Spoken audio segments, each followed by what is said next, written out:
Hello, and welcome to the Scriptures Are Real podcast. This is the podcast where we talk about elements that have made the Scriptures become more real to us, because we believe that the more real they become, the more power we can draw out of them, and we need all the help we can get. I'm your host, Kerry, and I'm very excited about our episode today. It's a special episode. We've never done anything like this on the Scriptures Are Real. We're going to have kind of a roundtable, and in fact, it's going to be even a different roundtable than you may think, because I've got two guests with me right now, and then we'll have a third guest on another time. We couldn't arrange a schedule to have all three of us at once, but that's okay.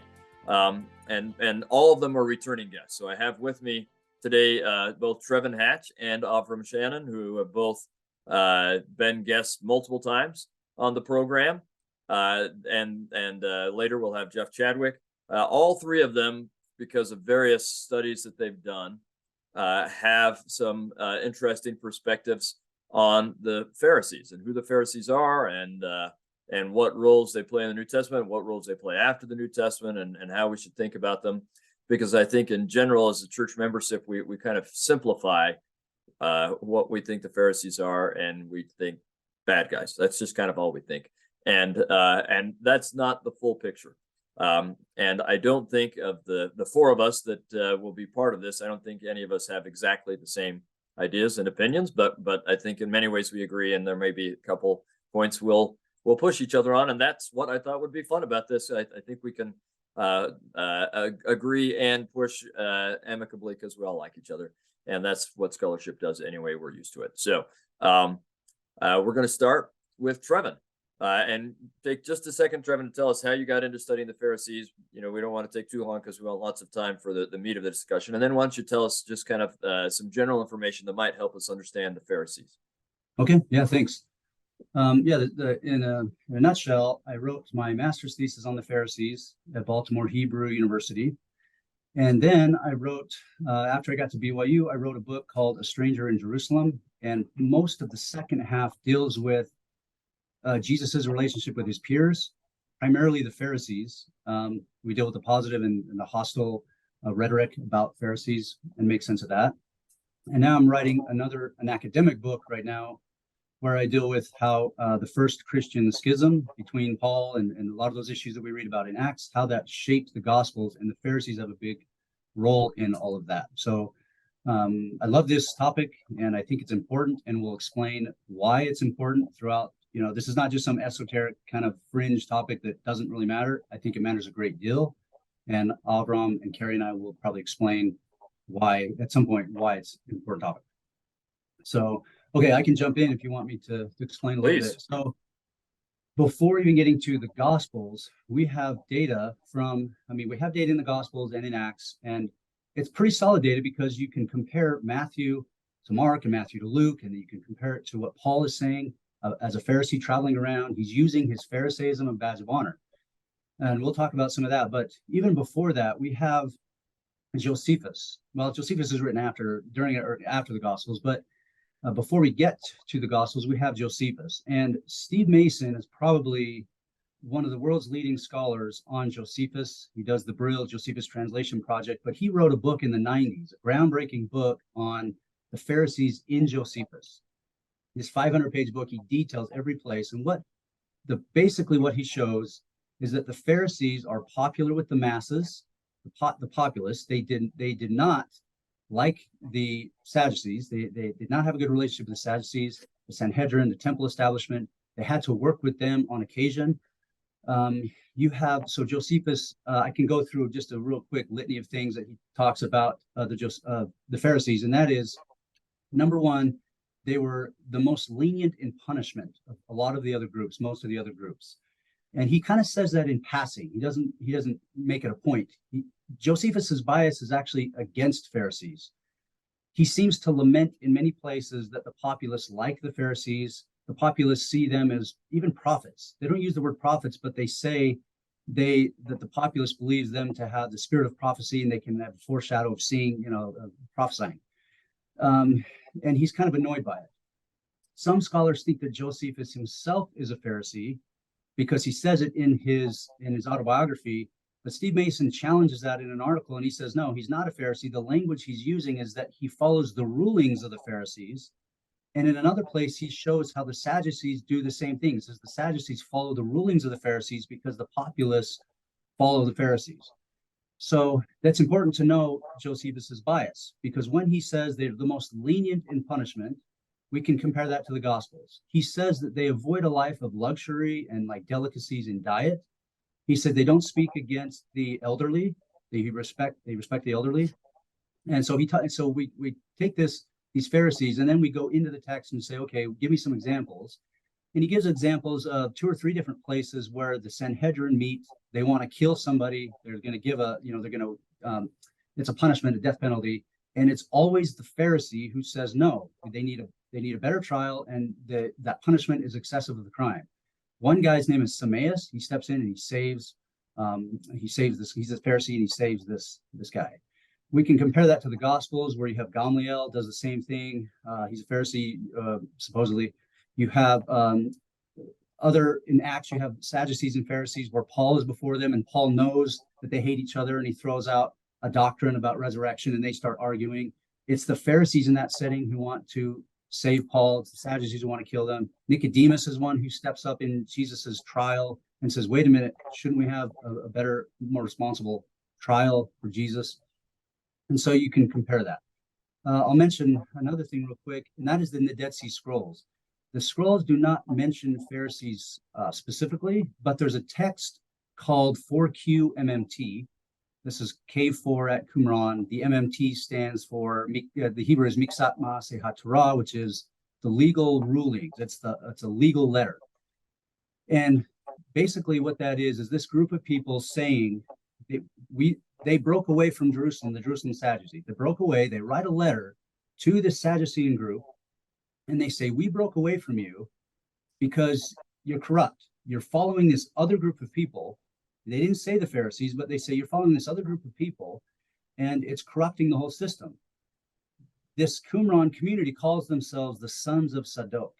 Some people call them Sadducees. A lot of scholars are saying they're Sadducees, but they also call themselves sons of Sadok.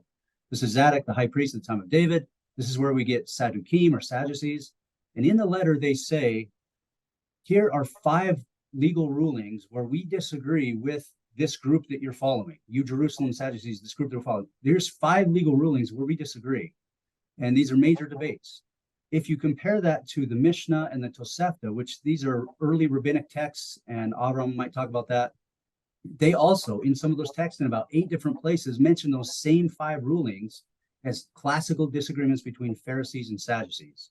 So we take all this data, the rabbinic period, we take Josephus, we take a little bit in Maccabees, a little bit in the scrolls, and then we can compare it to the Gospels and to Acts. And so maybe just 1 or 2 more minutes just to touch on a few things in the Gospels. My major argument is that if we take all that data and we go to the Gospels, I do not find that the Pharisees are these evil, reprehensible, people of ill repute who are trying to chase Galilean holy men around the Galilee to kill them or to stone women in Jerusalem. I break down all of those episodes in the book, and I show what percentage of the passages about Pharisees are positive or seemingly positive, seemingly negative. And I go through each one, and it really is a very, very small core of passages. There's probably 8 different passages where it's very hostile. You guys are hypocrites, you're whitewashed tombs. And then I spend an entire chapter talking about those 8 in the context of rhetoric, ancient, classical, polemic, and invective, where you have Aristotle, people like Aristotle and Cicero writing whole books on how to defeat your philosophical opponent. Their books are about how to engage rhetorically your opponent. And they say what you have to do is explain to the populace how you're different and use words like hypocrites, say that they preach for money and that they're money grubbers. And they even use phrases like, these people they wear these nice robes, but they're little scrawny, wicked people underneath. Like if they took off their majestic robe, you would see this little evil, like scrawny person. Matthew, my argument is that he uses this convention of rhetoric, and he absolutely does this in Matthew 23, where he does the same thing. Your whitewashed tombs, rotting corpse. I detail all the language, all the terminology in the classical world about your opponent, and that's where I put those very few hostile passages about Pharisees. This fits a late first century setting, in my opinion, not a setting in the 20s. And we can detail that out later, but that's kind of like a really quick crash course of my view and also the sources. So, Avram, it's up to you. All right. Yeah, thank you. Go ahead, Avram. Yeah, thanks, Trevan. Thanks, Kerry. So with that, and part of I think that's kind of building off of Trevan's point. So I got into this because my primary area of research is actually Mishnah and Tosefta and Rabbinic Judaism. So I primarily study these later sources, these sources from later Judaism. But of course, part of the whole thing with this, and Trevan kind of alluded to this a little bit, part of the difficulty is that, not distinctively to Latter-day Saints, but sometimes in 2,000 years of history, we've taken some of those polemical passages that Trevan alluded to and applied them not just to Pharisees, but then across the board to Judaism. And suddenly, this first century disagreements between Jesus' followers and the Pharisees become a root for anti-Semitism. And that's part of why it's so important to have this conversation, because we need to be better than that. So I'm going to talk a little bit there about this, but as for the person to think through this is recognizing that Jesus and all of his earliest followers were Jewish. And so any discussions or disagreements between Jesus and Pharisees are going to be discussions between Jews. Now, Jesus is obviously unique and special, and but one of the intriguing things as you read the Gospels in particular, it's worth noting that Jesus comes and lives as a first century Jew. He's very Jewish. He's very Jewish. And in some ways, this is kind of a way of thinking through, knowest thou the condescension of God from First Nephi there. Part of the condescension of God is that Jesus comes and lives the world he lives in. And so, and this is actually, this is kind of interesting as we think through the essential Jewishness of this, because part of what people have done, and we'll see that there's reason for this and reason to unpack this, is they draw a straight line between Pharisees in Josephus in the New Testament to the sages, to the rabbis of the Mishnah Tosefta, and then from there to the rest of Judaism. And there's a line, but it's not really a straight line. And we'll talk about that. One of my favorite little facts about this is there are only two people who are called rabbi in a first century document. Okay, so our earliest source, our earliest attestations for the title rabbi, there are only two people. They are John the Baptist and Jesus Christ, and it's in the Gospels. The Gospels are actually our first use of the word rabbi, and it's not even to refer to the Pharisees. It's to talk about Jesus and John the Baptists. But that's hard to see in our translation, especially in the Gospel of Mark. Almost everywhere in Mark where it says master, the Greek there says rabbi. But again, probably because of this sort of latent and sometimes overt anti-Semitism on the part of the translators, they're trying to push Jesus away from this Jewishness. And so part of the thing I think is really key to see is that if you were looking at Jesus' earliest followers, and somebody were to ask you, what Jewish group are they? You'd say Pharisees. The Pharisees are the closest Jewish group. It's Paul, this early Christian, is a Pharisee. And it seems to be the Jews that are largely attracted to this are Pharisees. And actually, even in the New Testament, when Jesus is interacting with the Pharisees, they will ask him legal questions. Why do you do this on the Sabbath? Why do why don't your disciples wash hands? And Jesus doesn't say, "Oh, I'm God, I do whatever I want." He makes legal arguments. He says, "Haven't you heard of Abiathar and David? There's precedent in Scripture for what I'm doing. Don't you know about this?" I.e., Jesus is engaging on a legal level with these Pharisees. So it's not that law and interpretation are bad. Actually, even there in the great, polemic against Phariseeism in the Gospel of Matthew, Jesus says, what they say to do, you guys should still do. But don't do what they're actually doing, which is not doing what they're saying they're doing. The problem for Jesus is not the legal interpretation as such. The problem is how they're not even doing what they say they're supposed to be doing. And I think for me, that's part of it built in this. And it's intriguing as you go through and look at the rabbis, because what you find, even in the sages, is, I think, one of the key things to think through about Pharisees. One, Trevan already alluded to this. Almost all of our evidence for Pharisees is actually biased against them. Okay? I mean, our three best sources are Josephus, which I would point out is biased against them, New Testament, who is not biased against them as such, but still has that rhetorical stuff that Trevan was talking about, and the sages, who are, again, also very late. And so part of it, as we kind of reconstruct the Pharisees, we recognize that we're kind of pulling it from a different perspective from these various places. We have nobody who's a Pharisee in the Pharisees saying, this is what we believe. We have people saying, this is what you guys believe.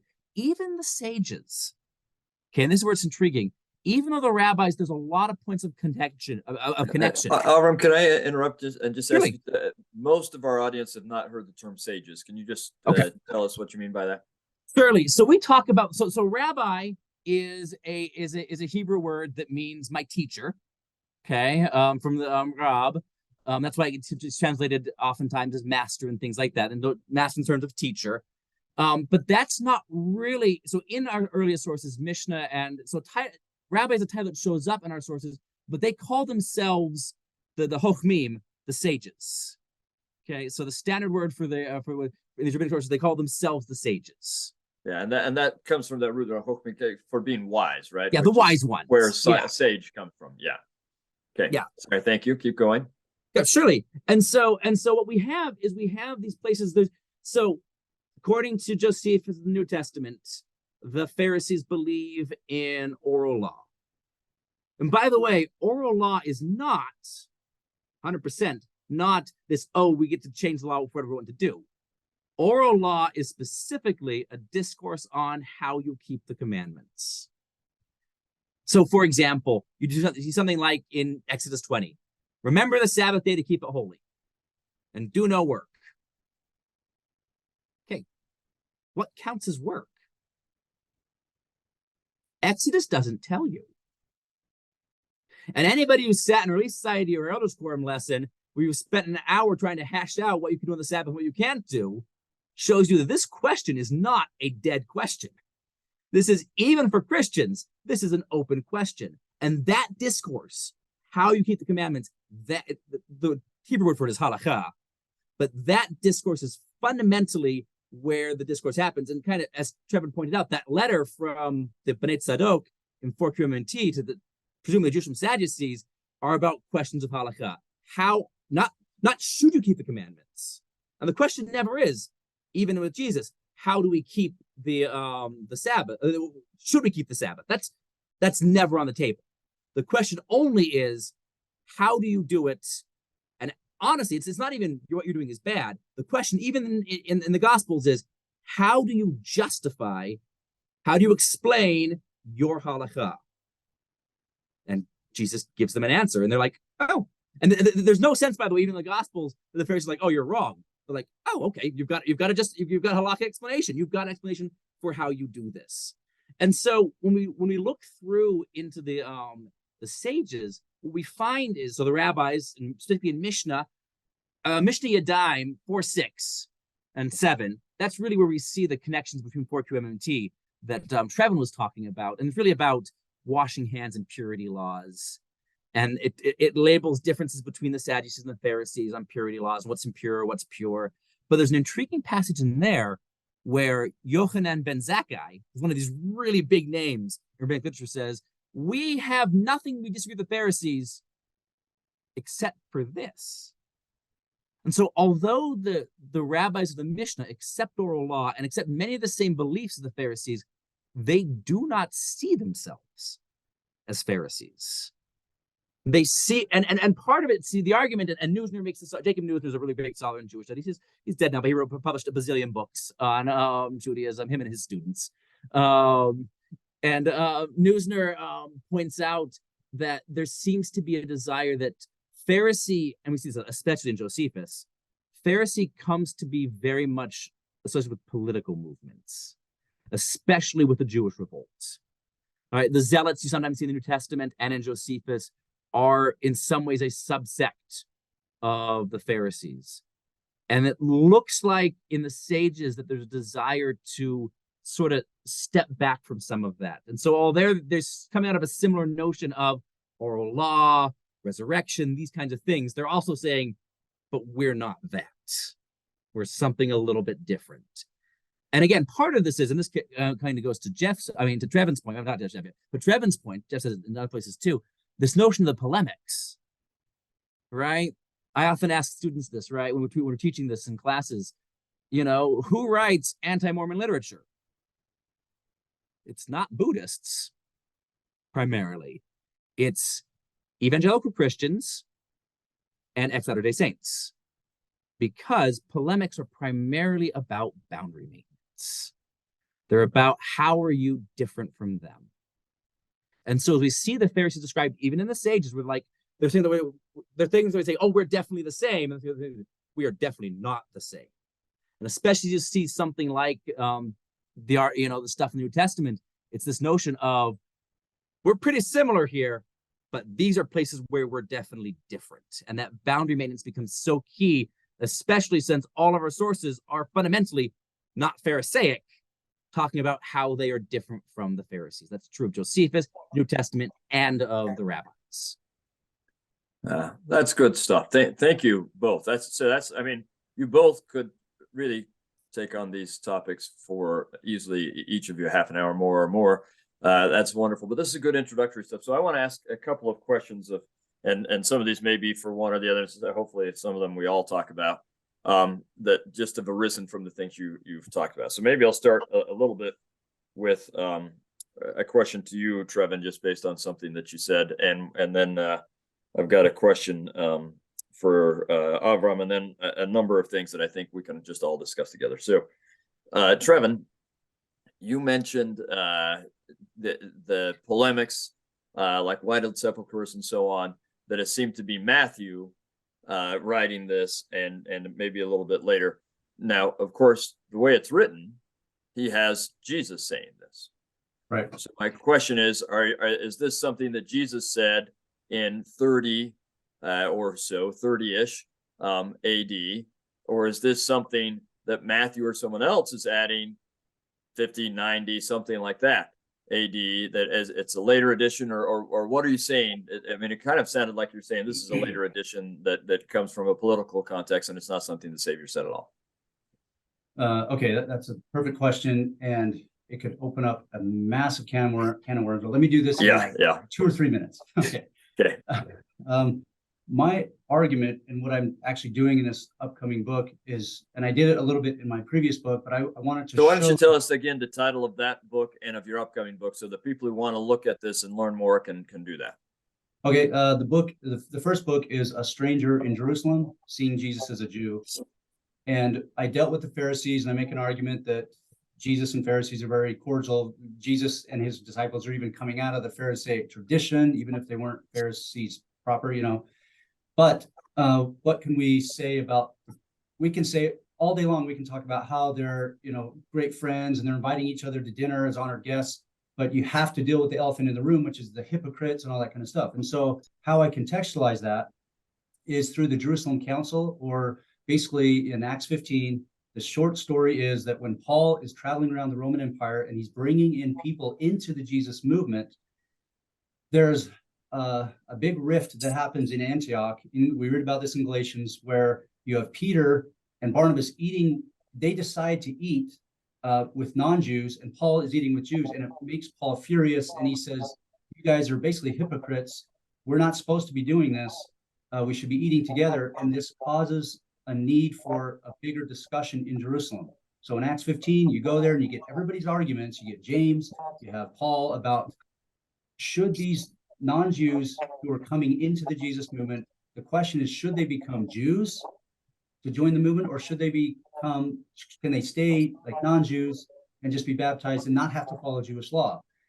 And maybe I'll just rephrase that just for our audience, because I know many audience members, if they hear Jesus movement, they say, okay, that's a weird way of saying it. So, but what you're saying is become Christian. If you're going to become Christian, if you're going to accept Jesus and worship with us in the way that we're worshiping and talking about, and believe the things that we're talking about, which is to become Christian, do you have to essentially become Jewish, or is there such a thing as a Gentile Christian that doesn't have to do any of the Jewish things? That's and even though, sorry, Kerry, I didn't mean to interrupt you there. Well, that's all right. Is that basically what you're saying? And then let's let Avram jump in. Yeah, I'm saying that, and then because of that, well, you want to go to Avram and then come back to me? Yeah. I just want to point out that this is actually, for you and I, coming after 2,000 years of Christian history, where, as Trevan has pointed out, this question is solved. This is actually a really big question, because even the idea of there being a Christ, a Messiah, is a fundamentally Jewish question. Yeah.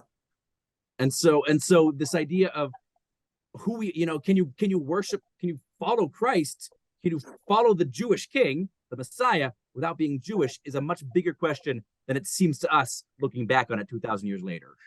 Agreed. And I think we have to keep in mind all, like maybe 99.9%, you've got a Samaritan woman and a woman in Lebanon and so on, but really all of the earliest followers of Jesus are Jewish. And when 100%. the churches started and spreading, it's Jews who are doing it. It's a Jewish thing. And it's when Christ says that, we get this in the Book of Mormon, the law is fulfilled in me, and so on and so on. They're not interpreting that as we have to stop keeping all of the law of Moses. They don't interpret it that way at all. Right. And then we have to throw in I don't think it's originally part of the law of Moses, but what has become a very Jewish thing, that you separate yourselves from Gentiles, and you remain separate, and to the point where you're even thought of as a sinner if you're eating with a Gentile, right? So, and that's part of what Peter has to wrestle with when he has this vision, and he's like, I can even interact with a Gentile? No, I've never done that kind of a thing, right? So that's part of what we have to deal with. So that's all background to get us back to where you were going, Trevan. Okay, yeah, perfect. That's great. And so what happens is they go to Jerusalem, and they have this big debate, and it's really almost a riot. It's probably too strong a word, but the Greek word is stasis, which means a dissension, like people are mad.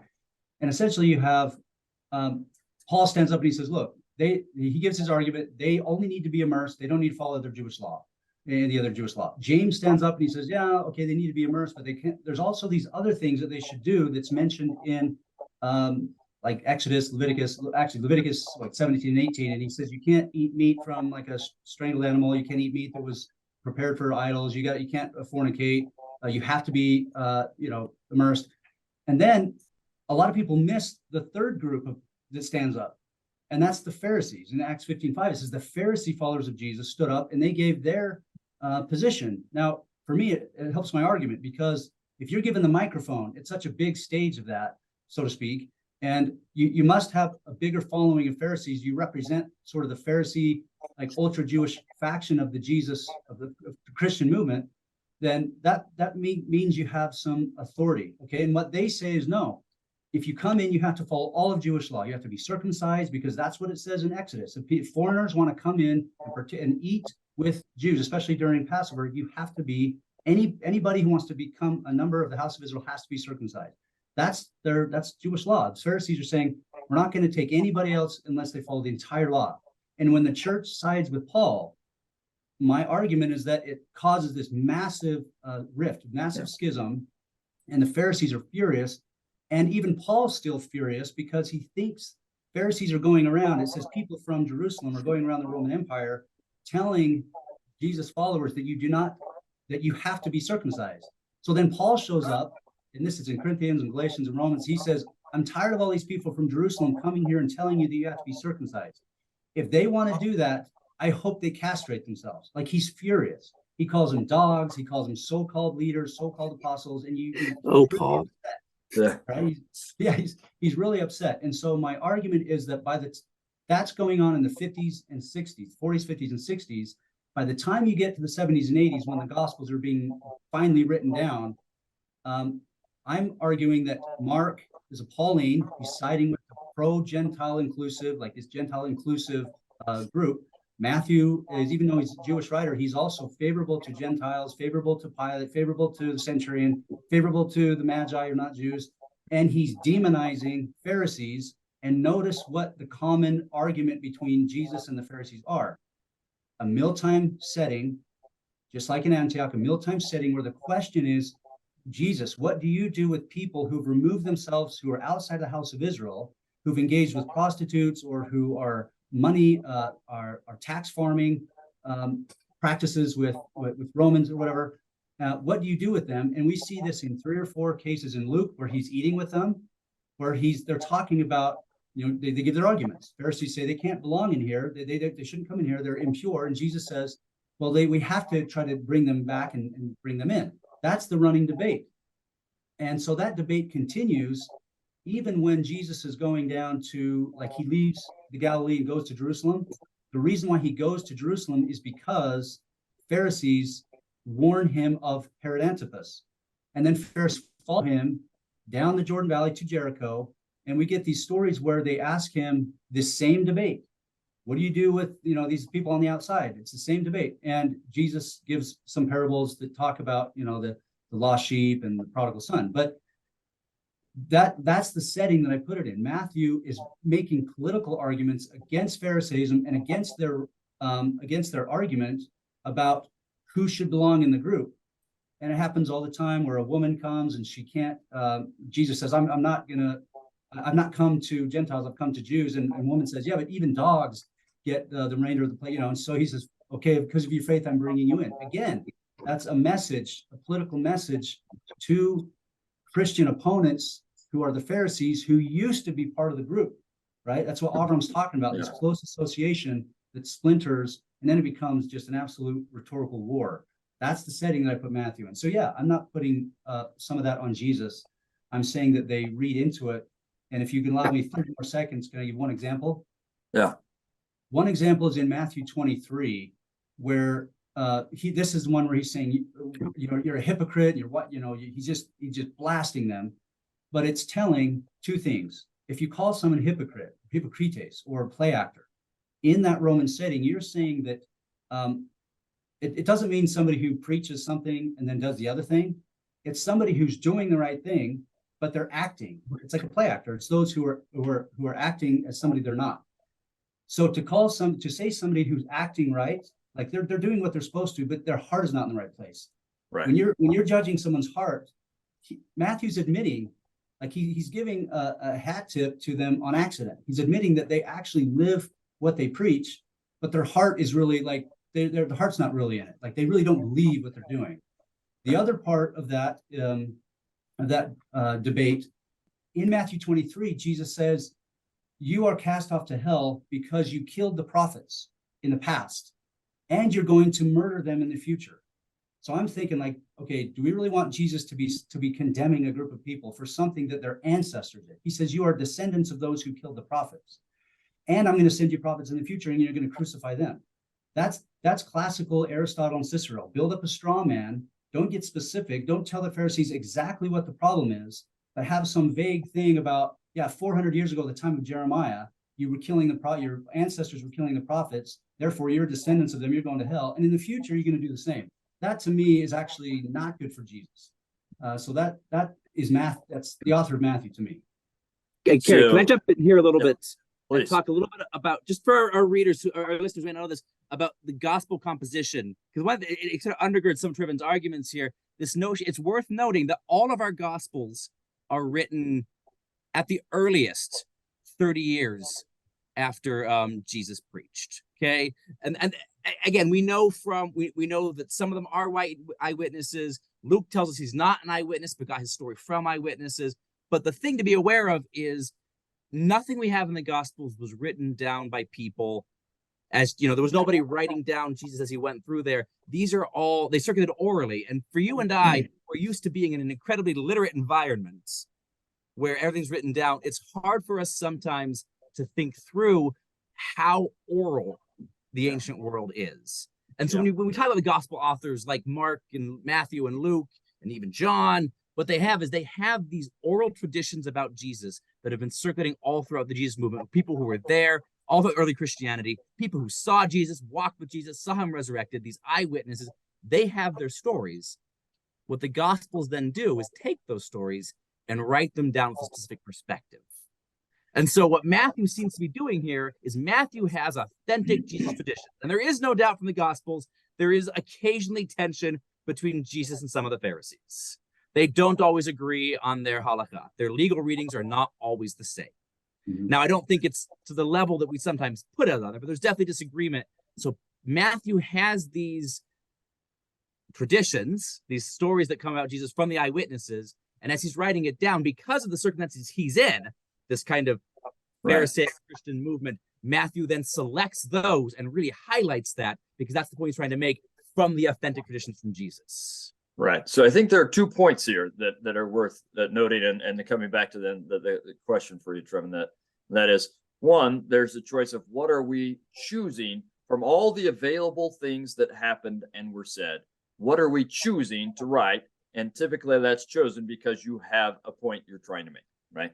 And a number of points, like John is choosing stories for some of the points he's trying to make and some of the themes he's hitting on, Matthew as well. And I would agree that some of this, and I would also very much agree that I think the biggest challenge the early church faces, and in some ways it causes the schism that leads to many of the things that we would throw in as going into apostasy, is this schism over the law of Moses and Gentiles and so on. I think it's like the rift in the church and the big issue. And so it's not surprising to find stories being included that address this issue, right? The second thing is to say, okay, so Matthew chose these stories, or whoever, maybe Matthew's written some things down, and it's one of his followers that then puts the book together, who's the Moroni of the Mormon, or Moroni finishes the book of Mormon, however that works, right? Chose these stories, but does Jesus really say, you're a whited sepulcher? Does he really say you're straining at gnats? Or is that something that someone created in order to make their point? And I think that's the question that our audience is going to have based on what we've been talking about. So what would you say? And I can add a few little points that I just thought of. We, in all of the texts we have in Josephus and everywhere else, you have a case where there are several places where the populace riots against the temple establishment. Oh yeah, and the high priest. Okay, the Sadducees are deeply unpopular. But the Sadducees, the Sadducees, the temple establishment, the high priest, and Herod. They do it with Pilate, and it's all over the place. And these are massive riots that go to war, and tens of thousands of people, if Josephus is not embellishing, are killed. Yeah. Now it's interesting to me if the populace wouldn't put up with this kind of heavy-handed corruption, where you have Pharisees chasing Galilean holy men around Galilee on the Sabbath, saying you can't eat that corn, or they're trying to stone women. Like, if they're that bad and they're that evil, and you have people like Peter willing to pull out a dagger and protect Jesus, like, why don't we see even one case in Josephus or the Gospels where there's any kind of tension or a fight? Like, you have Pharisees showing up, interrupting Jesus's sermon in one of the Gospels, and the whole crowd is there. Nobody's mad. Nobody's mad at this Pharisee. They accept him, and he invites Jesus over to his meal for an honored guest. So that's number one. We don't see any of those instances. And then there's another case where Jesus comes into the temple and he's contending with the temple priest. And this is in all three Gospels, not John, but it's in the other three, where the chief priests come to Jesus and they want to arrest him. But it says that the populace that they were scared of the populace. And so they didn't arrest him and they left. And then they send back Pharisees to trap him in his words. But the question I have is, why are they sending back Pharisees to talk to Jesus if the populace and Jesus didn't trust them? And then you get Matthew and get Luke saying that, but then, Matthew and Mark saying that. But by the time you get to Luke, he doesn't say they sent back Pharisees. He says they sent back spies pretending to be righteous men, pretending to be Pharisees. So we can dig into all that, but it's just, it's case after case after case where people are either warning Jesus of danger, they are trying to give him a pass, like Nicodemus. They're trying to say he needs a better trial, or they are calling him master or teacher. And then if you add it to what Josephus and other people are saying, it doesn't add up. That, you know, it doesn't make sense to me where we can take Matthew 23 and sort of vague, like highly inflated rhetorical claims and just throw out all the other data that we have about how Pharisees engage with the populace, engage with Jesus. They disappear in the trial. If they were there at the trial, he probably would have been free, right? Because if we take what the other Pharisees are doing. Yeah, I agree with that, and Jeff will talk about that quite a bit, I'm sure. But I think to add to this point, two things. One, let's talk about Trevan, and then I actually want to talk about your question there about, did Jesus say what he says in Matthew 23? Because I think that in some of that's a bigger question even than Pharisees, but it's worth through. But have you ever had the experience where you run into somebody who's not a Latter-day Saint, who then says inevitably, Latter-day Saints believe this, Right. and you say, I don't believe that, and they say, no, Latter-day Saints believe this, and you're like, I don't, and they take you to somewhere, something Journal Discourses or something. We've been talking a little bit here, and obviously we're just simplifying for things, but one thing that's very clear is the Pharisees are not a monolith. That's the point I wanted to make. Very good. There's no group, the Pharisees. There's no official. There's no handbook of instructions. There's no hierarchy. It's a collection of like-minded people who broadly, and again, you think about this in terms of, again, talk about some of the arguments, right? If we see, and there's good reason to in some ways, a continuity between Pharisees and the rabbis of the Mishnah. I mean, the Mishnah is an argument in print. Yeah. They don't agree on all kinds of things. That's kind of the point of this kind of discussion. And actually, Daniel Boyarin, he's a Jewish scholar who's done some work in Mark and things like that. He's a rabbinic guy who's done some work in New Testament. Boyarin points out, as he reads it, for him, all the interactions between Jesus and the Galilean rabbis, the Galilean Pharisees, is good, clean fun. Yeah, it's just good halakha debate. Exactly, just halakha debate. But the Jerusalem Pharisees are the ones that he sees are the Pharisees that he actually sees those difficulties, and he sees that kind of being, and so that they come north and start imposing their halakha on the Galileans, and that's where the problems start from. And I think there's virtue in seeing that when we see the Pharisees, there may be even different groups that Jesus is interacting with, and it's worth noting that Matthew 23 is centered in Jerusalem, not in the Galilee. And so it may be that, and kind of your question about, did Jesus say that? I mean, the first question I always ask myself is, well, how would we know? Yeah, that's right. Right. I mean, like we weren't there. Matthew may have been there, but the final form of Matthew certainly wasn't there, right? And so it's a question of, any time we get Jesus's words in any of the Gospels, they're going to be a reconstruction based on this oral passing down.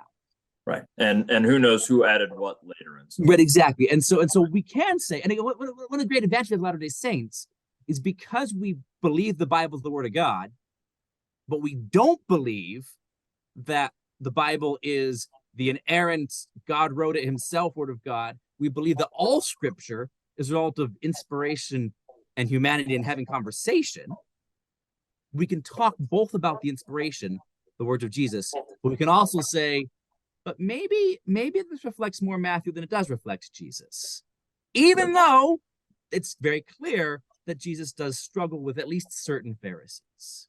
Yeah, and certain practices that certain Pharisees have. So maybe we can take this then to the next thing I kind of wanted to go to and wrap this up a little bit and just move there. So I think it's really important to recognize not only are the Pharisees a diverse group who argue with each other, but even within any group, however good or bad that group is, you have some people who are doing better than others, right? So I know Latter-day Saints who people might call hypocrites.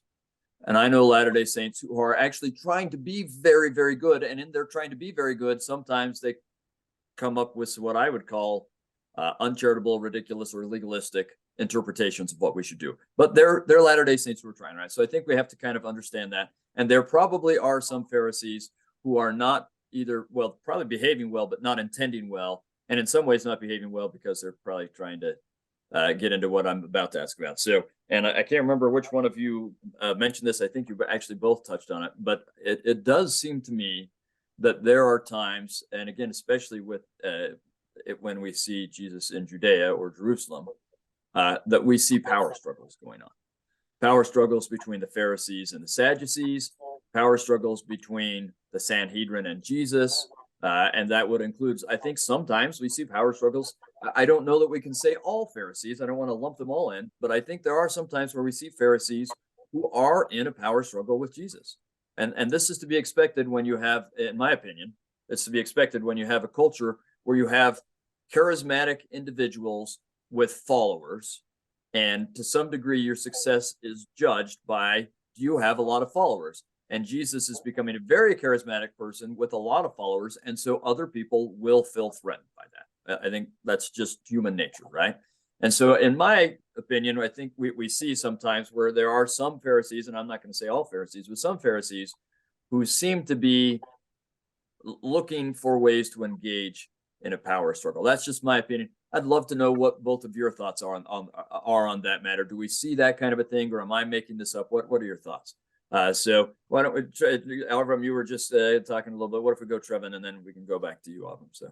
Okay, Perfect. so this will reveal my emotion, and if I'm ever dogmatic about something, it might be this. I would hesitate. So theoretically, you're certainly right, Kerry, but I would hesitate to say that, or try to make a case that in Judea or in Jerusalem, those Pharisees might have been different, and therefore they could have been people that wanted Jesus dead, and there's this power struggle. Well, I'm not even talking about wanting him dead. I think that's a separate issue, but wanting to that there's a power struggle even in terms of followers or interpretations. Okay. Yeah. So even there, I'd say, number one, I think Jesus, they saw him as an ally. And when I say that, you're right. There's certain spectrum with anybody, but if somebody's so far out the clear off on this side of the spectrum, the other Pharisees might not accept them.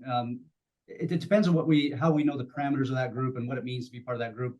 But I'd like to see the data or have somebody work it out in real time on how this would work, because what we have is Pharisees following Jesus to Jerusalem. And this is very telling because we have a story where Jesus comes to the Mount of Olives. Right when he gets to Jerusalem, he goes down the Mount of Olives, and there's a big parade, and his followers are yelling out, "Son of David, Jesus is here, the Messiah." And who is it that says, "Keep your disciples quiet"? Well, it's Pharisees who are with him. And usually we interpret that to be something negative, like, oh, they're the Pharisees again, jabbing Jesus, yapping at his heels. But I see that as them saying, look, we're entering Jerusalem. You can't be screaming out like this. You're going to get yourself killed. Again, they're trying to save him. The reason why I go with that interpretation is because in Jericho, before he got to Jerusalem, the same thing happened. They're approaching Jericho, and somebody yells out, "Son of David." And it was one of his disciples, some of his disciples, that say, "Be quiet." Like they're entering another political hub in Jericho. These are two political and priestly hubs, Jericho and Jerusalem. And these stories are taken from Elisha and Elijah.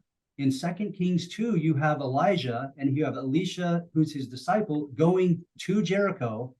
Somebody says something about Elijah, and the prophet Elisha says, "Be quiet." Like in the Greek, it's sigese, be quiet. It's the same language that the Pharisees use. So I'm saying these are stories about disciples or followers or friends, allies who are trying to help and save Jesus. And so I would every pericope or episode, even in Jerusalem, if there were Pharisees who wanted to stone a woman, I'd like to see how that would work and play out, because even that story is not in the original. This is like a 4th century story. Even if possible, we could push it back to the 2nd century, where Pharisees are trying to stone the woman. That doesn't fit everything we know about the Pharisees in general, the Pharisaic system. That's a late story. So if I could work it out in my mind and do some historian work, I'm still can't piece together how that power struggle would work when I see Jesus and Pharisees in general as an ally. And you have people like Nicodemus, you have the Pharisees that follow him there. Because if Pharisees follow him there and they like Jesus, and then the other Pharisees are continuing in a power struggle and they're jealous of Jesus's growth, then now you have two factions warring against each other. I mean, we see that in the Talmud about Pharisees fighting each other, or or different schools. But I don't know if we saw that in person. Okay, I think it's very, very possible. But anyway, yeah, go ahead, Avram. So I think, and the question is really, when we talk in terms, that's kind of what Trevan's going to do, and also kind of thinking, when you're talking about power struggles, the question becomes, what are you fighting over, right? And you suggested, Kerry, you're fighting over followers, and this is a little bit where I think Jesus and where Christianity and the Jesus movement is part and parcel with, but also different from this thing, and where maybe those tension lines that eventually, as I think eventually do schism in the Jerusalem Council come through, is with Jesus, especially with Jesus in Jerusalem, especially with Jesus after the crucifixion. The question is no longer a question of whose halakha are you going to follow. The question suddenly is Jesus the Messiah? But this idea that suddenly, I think if you do see power struggles, those powers are going to come because of shifting questions. It's not about, as long as it's about halakha, like I said, I think Boyarin's right. I think it's good, clean fun. He has his halakha, his disciples have halakha. I disagree with him. There may be, poaching back and forth and sniping. You get that, right? That's just, that's like scholarship, right? You follow somebody else, whatever. But suddenly the question becomes, is Jesus the Messiah? Is he king? And that's suddenly no longer a halakhic question. And that's suddenly, and of course, it is worth noting that when it becomes fully full, as Trevan points out, that's really when the Sadducees move in. Right. Because that's a question that they're going to be much more worried about. Because we find other, again, so you continuity, whatever, there are other messiahs in this period who get other followings, some of whom have Pharisaic or rabbinic followers, some of whom don't. Some of the disagreement even in the rabbinic, for example, Bar Kokhba, who's probably the next big messiah after this. Bar Kokhba has even sages like Rabbi Akiva saying, "Oh yeah, you're the Messiah," and other rabbis saying, "No, he's not, Akiva. The grass can grow on your cheeks before we actually see the Messiah." And so for me, that's where the power struggles become. Is not when it moves from questions of legal interpretation, which is where the Pharisees are like, yeah, we're all on the same team here, guys, to questions of, are you the Messiah? And so I think Trevan may be right. They're trying to save his life. But I think there are also going to be Pharisees who do not, we know for a fact there are Pharisees, and maybe the bulk of Pharisees, who do not accept Jesus as the Messiah. That's right. Yeah. Yep. Yeah. And you're right. That's what at the end becomes the key element. I think a lot of the interesting little discussions and sometimes frictions, and I don't know that they're as big a friction as we are, because as you say, it's a culture that's used to having these debates all along the way are not necessarily about that issue. But at the end, that becomes the issue. So I'd agree. But that does bring me to another question I'd like to ask both of you, and maybe we'll let Avram go first this time and then Trevan. But would you say that there are times where the Savior, and we can separate this, the Savior or his followers, see at least some Pharisees, and again, we're going to say there are lots of different Pharisees, lots of different stripes and whatever else, right? And actually, there's something I wanted to say even before we got into this. I'm going to come back to that question. I just want to just say this for our audience that, and you can disagree with me. I don't think you will, but if correct me if I'm wrong. We should understand that and Trevan really kind of said this already, but I just want to get it out there. The general populace agrees and follows Pharisaism just in general. And so if Jesus is getting followers, most of them are coming from not necessarily being a Pharisee, but a Pharisaic background, as it were, right? This is the way they live their lives. And so we have to understand that about his followers, all right? But even with that, would you say there are times that Jesus or his close disciples feel that at least some Pharisees are too legalistic? And I'm thinking in terms of healing on the Sabbath discussions, and yes, they're halakha. All right, so I'm not saying hate each other or anything. These are maybe halakhic discussions, but healing on the Sabbath, gathering wheat on the Sabbath, these kinds of things. Okay, you said I'll start here. First of all, I struggle with the word legalistic. Okay. And that's why I use it, because I've heard you struggle with it before. So it's been used too often as a code word for anti-Catholic, anti-Jewish discourse. It actually uses, because again, there's a great scholar, J.Z. Smith, who talks about this. A lot of what we think through in terms of religious studies broadly can be traced back to Protestant Catholic polemics against each other. And oftentimes in the study of Judaism, Judaism has been used as a stalking horse to attack Catholicism. And ancient, and it's again, the book is Drudgery Divine by J.Z. Smith. It's one of the great ones in our whatever. But and maybe I'll just interrupt real quickly to make a point that I think is worth making. It's kind of an aside, but I think it's an important point because Avram's talked about being anti-Semitic or anti-Catholic. And I think it's possible to be anti-Semitic and about the past and not in the present, right? So I would guess there are plenty of people who say, no, Jews today I have no problem with. I love Jews today. But those Jews in Jesus' day, all of them were bad, right? So that's still stereotyping and problematic. And so I'm bringing that up because as our audience listens, most of them are saying, okay, that's not me. It's not me. And it's worth thinking about, is there an element of it that is you as you think about things in the past? I just want them to think of that as you continue this discussion. For example, just as an example of how this can sometimes be accidental, you get something as innocuous as the Living Scriptures videos, where you have Jesus is marked as a basically Northern European, and the Pharisees are all marked as Jewish. Yeah. Right? They have, even though in their ancient context, they are both equally Jewish. Yes. We mark one Jewish and one not. And that's problematic. Yeah. So Avram, yeah. if you mention that, I just want to, I watched some of these clips, and it's not, you didn't mention specifics. In some of those scenes, those Living Scriptures videos, Jesus' skin is extremely white, and then his interlocutors have dark hair, long crooked noses, and sort of like nefarious aura about them. Yeah, they look like illustrations from the Protocol Elders of Zion, honestly, and it's a little bit problematic sometimes.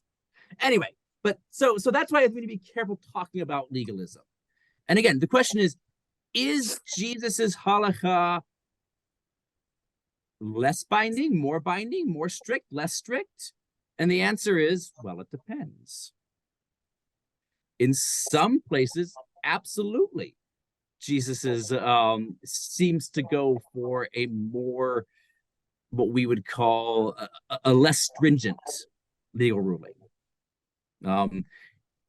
In other places, so for example, Sabbath laws. Sabbath laws are apparently, Jesus is apparently less stringent on that. Okay? Although part of one of the intriguing things about Jesus is, at least as Mark paints it, Jesus's disciples do not do this. Jesus is more stringent than his disciples. The question always is, why do your followers eat with unwashed hands? The question is not, why didn't you wash your hand? Implying that Jesus did wash his hands, but he does not enforce that halakha on his followers. And that, I think, is in some ways where Jesus is most distinctive in his ancient world, is the fact that he, even though he appears to be more stringent than his followers, he does not enforce his stringent halakha, his stringent legal rulings on his followers.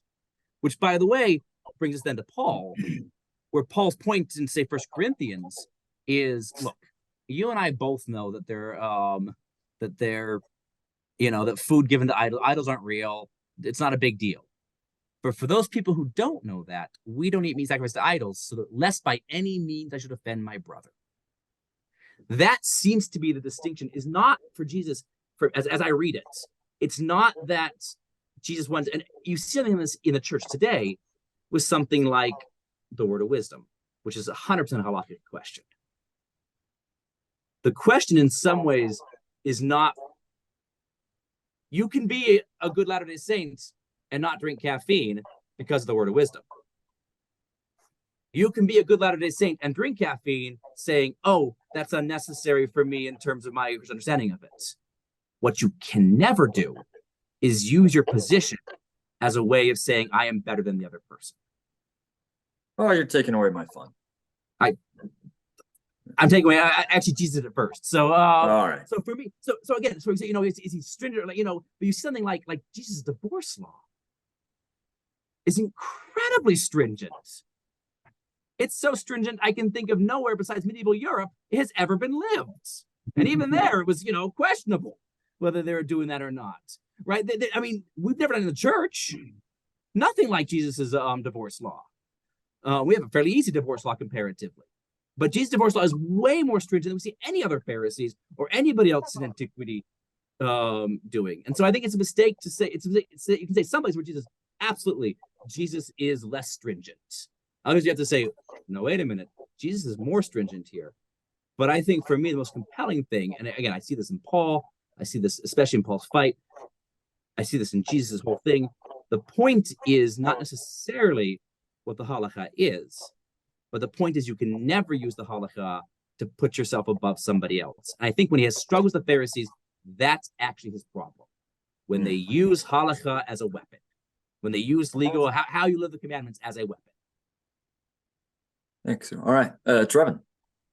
Yeah, it's just piggyback, and I agree with everything Avram said, but I would add also that if there were times or with certain debates that Pharisees were very stringent, but we would look back and say, you know, that's kind of petty, like they're worried about all this minutia. Even if that's the case, and Jesus is debating with Pharisees, I think our audience and everybody should keep in mind that we should be very careful when we draw lines from strictness and then wanting to enforce that strictness with harsh penalties. And yeah, because again, we see a record through the sources of a leniency in punishment. And if there was a historical debate, you know, Jesus study scholars, you know, historical Jesus scholars, they look at the data and they say, what did Jesus really say? What did he really do? And you try to unpack it. What's embellished later on? What's early?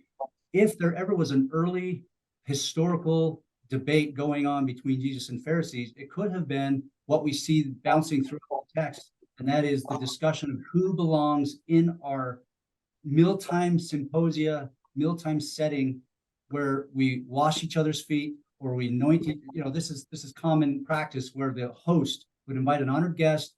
They would, you know, they might wash their feet, or they might purify in some way, might anoint their head with oil. They would sit them right close to them, and they would eat and recline. They'd lean over and recline. This is what we get in the Last Supper. And then they would debate, just like the philosophers did. They would debate.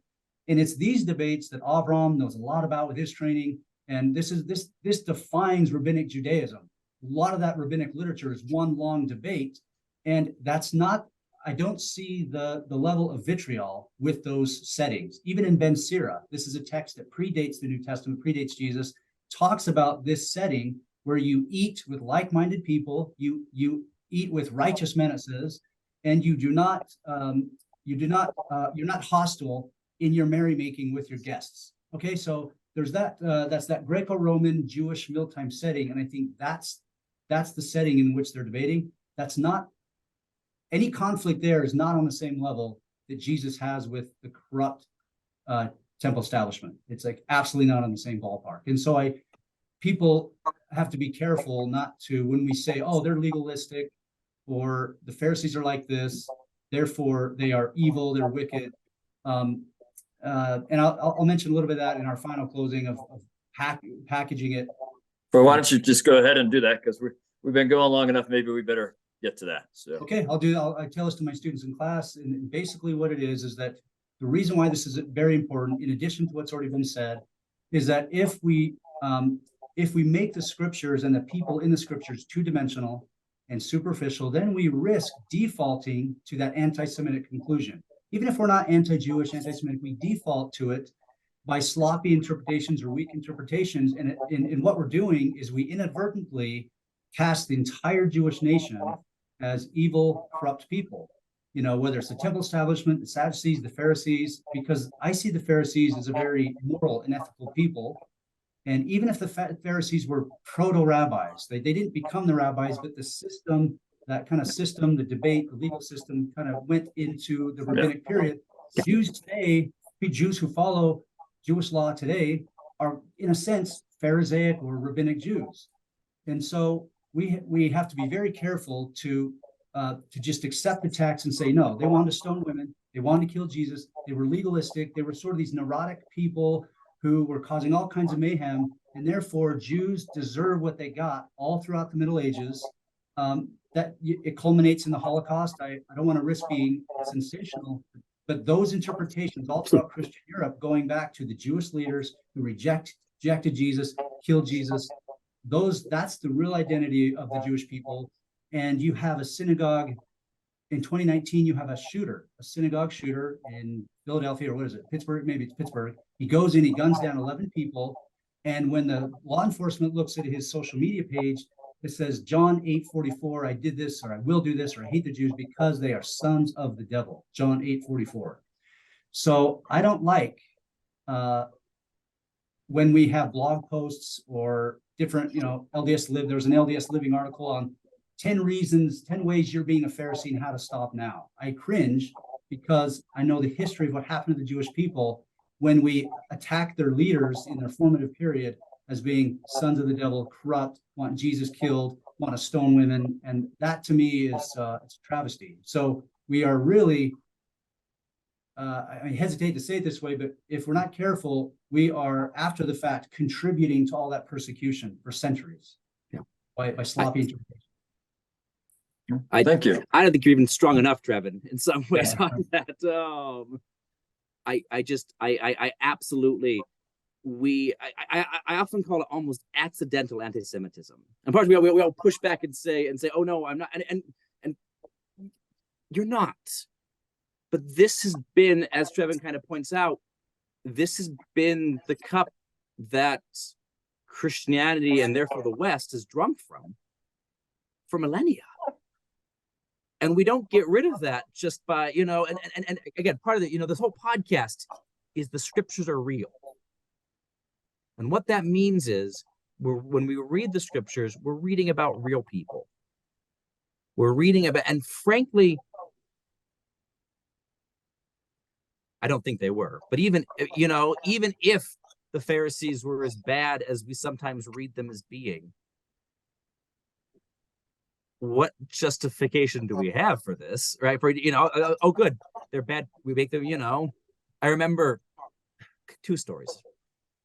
One of which, so I was sitting in a religion class at BYU. I was observing another teacher. It doesn't matter who the class was. There's nothing about the teacher. Nothing at all about the teacher. But it was a New Testament class, it was a Gospels class, and we were doing kind of like we're doing now.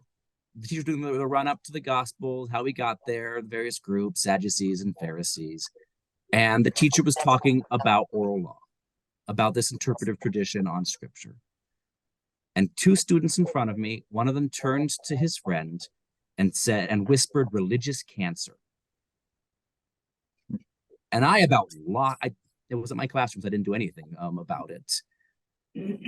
But this idea that you could say that about another religious tradition, I mean, this is the kind of thing that part of this is the recognition that anti-Semitism is real, and it's rooted in how we read the New Testament.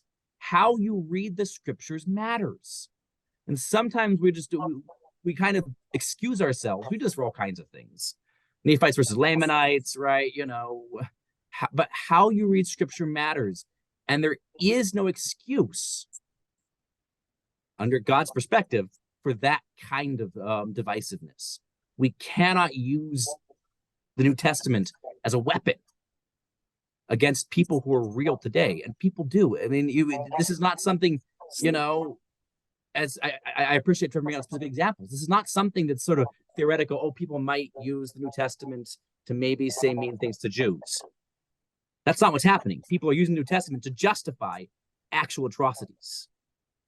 And brothers and sisters, the audience here, we need to be better than that. We can be better than that. But that's why it's so important for us to step back from all of this and say, how we read this matters. And we have to be careful with how we read it. Good.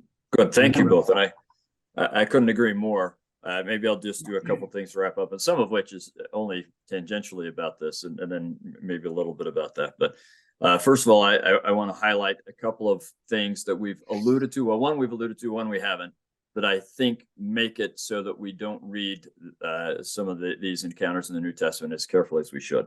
One of these comes from a phrase in the way the King James translators have translated, and I'm not criticizing them, they're just being faithful to the language. But in John, you will read tons of times where it says, the Jews did this, or the Jews said that. And you guys can tell me if you think I'm wrong, but I feel fairly confident in this. Typically, when John is saying that, he means Jewish leaders and usually Sadducees, maybe every time Sadducees. That's basically when you read the Jews, think Sadducees. That's who he means, not the entire Jewish nation. And I think that's one of the difficulties we often have, is because John uses that phrase to mean Sadducees. He means really the people who are running that establishment, the temple and so on. But we hear it and think whole nation, and that's problematic, and that can lead to some of the things that you've been talking about. So I just ask the audience to be aware of that as you read John. Second, be aware of this tradition that everyone has referred to, a halakha or debate tradition. For us, like we would cringe at that, if Sunday school became this. Well, why do you guys do it this way? Justified, okay, but this is why we debate it, right? We would not have a debate on Sunday school. People would go home and cry and whatever else, and the bishop would have to do all. Maybe really cool if we did that way, Kerry. Maybe it would improve Sunday school if we did it that way. It might, but it's not our culture, right?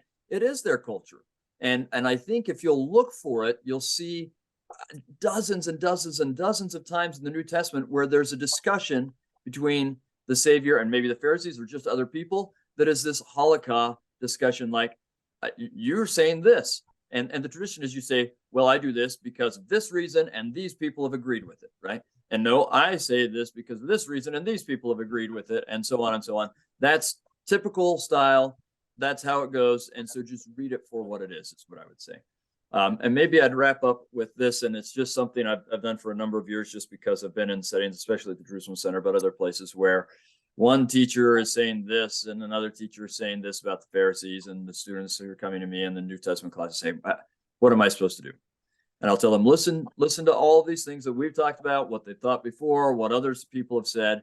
And then with each time you encounter a story in the New Testament, read it with fresh eyes and decide for yourself.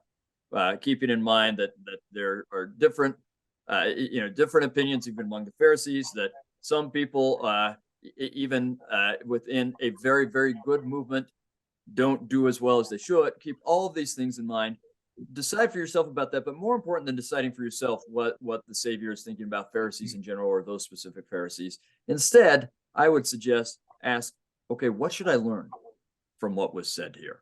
There's got to be a way that this can apply to me in my life. Forget about, well, you don't have to forget about it. I try and investigate. We all try and investigate. Okay, what's really going on with this interaction with the Pharisees? But for me, the more important question is, what should I learn from this?